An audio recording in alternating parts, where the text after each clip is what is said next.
Nilesh Shah, Deputy CEO with Axis Capital. Nilesh, good morning and thank you for joining us. Nilesh, Nifty has been declining for 6 days on the trot now, and we are now trading at a 1-month low. So has the euphoria just fizzled away? And do you think global concerns once again have come to fore? I think the markets are not in euphoria at all. Last 2008, when market was at all-time high level, we had seen a lot of celebration on the street. This time it was completely absent.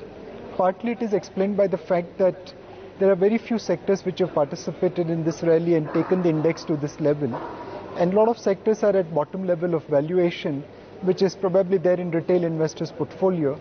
So there's no euphoria in the market at this stage. We are also seeing various events like Fed tapering, election, and also revival of investment, which will keep our markets a bit volatile.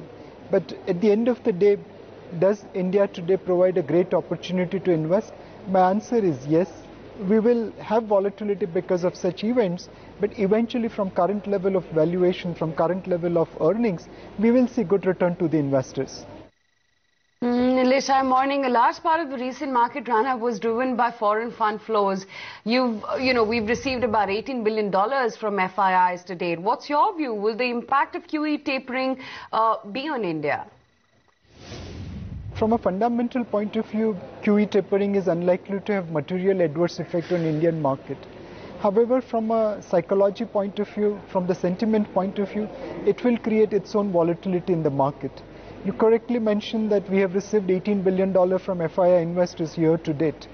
Now, clearly, there is a selling done by domestic investors. Now, domestic investors save about $600 billion a year. In 1991-92, we had 25% of domestic savings coming into equity market. All we need is 2.5% of domestic savings to come into the equity market, and then we wouldn't care what's happening to Fed QE. Right, Nilesh, China has concluded the economic reform policy. What do you expect from China now? I think China is a very, very integral part of global economy. And even though it's almost 4 times bigger than India, to the investors, China and India represent a great opportunity. Probably India is in some sectors where China was 10-15 years behind. And the way Chinese growth rate has come up, probably the same story can be rerun in India. Now, a lot of investors miss out the rise of China. A lot of investors participated in Chinese story, but missed out on the corporate governance side, on the rule of law side, on the framework of legal side. All those errors and omissions can be omitted in India. So we will see a lot of foreign interest coming into India, looking at how China has progressed, and hopefully, their flows will also help us reaching to the same growth level of China. Nilesh, ahead of the elections, how do you see Indian equities performing? Is there high volatility in store for the next 6 months? I think it will be fair to assume that over the next 6 months we will have a slightly higher level of volatility. In the initial stage, we will see volatility coming because of concerns related to Fed tapering, concerns related to US debt ceiling, and concerns related to whether RBI has reached its peak interest rate cycle or not. In the beginning of next year, we'll start discounting the election results. However, all this volatility will create an opportunity for long-term investor. Many stocks and many sectors are trading at a deep discount to their fair value, and with little bit of rate of change which will be positive, we will see good returns coming out of these stocks. One way to look at it is that between 2003 to 2013, from 3,000 index has reached 21,000 levels, so it's up about 7 times. However, in the first 5 years, it went up 7 times and gave all the return, and in the next 5 years, it's consolidated. Now, maybe it will consolidate for a year or so, or 6 months or so, but eventually it will have to go back to its stream where earnings starts dictating the prices, and this phase of uncertainty linked with Fed tapering, uncertainty linked with election results, provides great opportunity for investors to participate looking at 2018. Nilesh, what is your take on earnings? Because clearly there is evidence that we have a earnings bottom in place. Q2 numbers, in fact, have been above estimates, and we've got more upgrades than downgrades. I think in the September quarterly results, we have seen a lot of surprise coming on the positive side from many companies. We will see probably that trend continuing. The monsoon has been favorable. That should be supportive for growth. Not only the Kharif crop, but also the Rabi crop will augur well for the overall economy. We will also see the benefit of increased liquidity in the domestic economy. The festival season demand has been reasonably good in certain parts of the economy. More importantly, with the election spending, economy could also get a boost from that amount.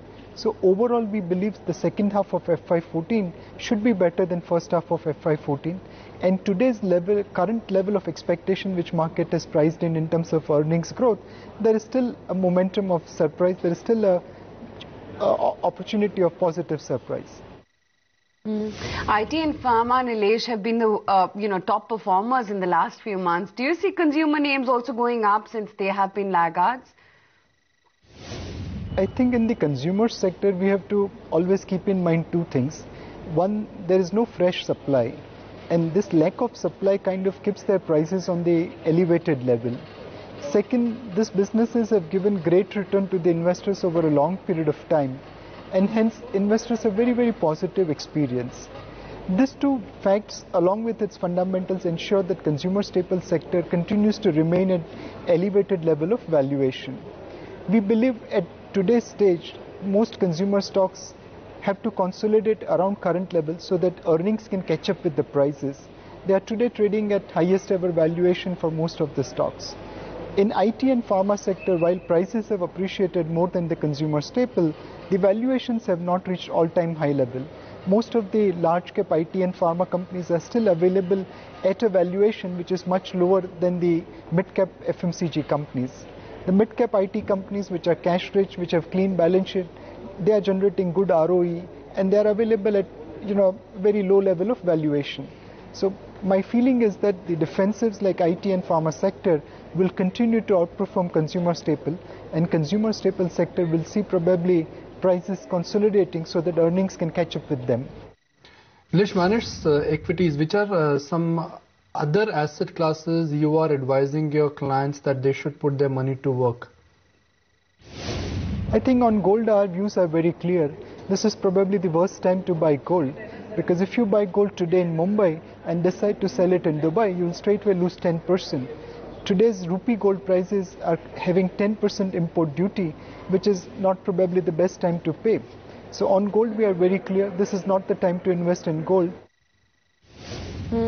Rupee as well, Nilesh, has weakened in the last week. What is your outlook now? Do you sense further weakness in store? In the short term, it's always difficult to figure out where currencies are going. But clearly, few facts which we need to remember while looking at rupee. One, rupee is no longer as much overvalued as it was, say, 6 or 8 months ago. So 54 to 69 did happen partly because of the correction of that overvaluation and partly because of the panic and momentum setting into that kind of crash. And eventually, rupee had to recover to go back up to 61, 62. So today, at current level, rupee is no longer as much overvalued as it was then.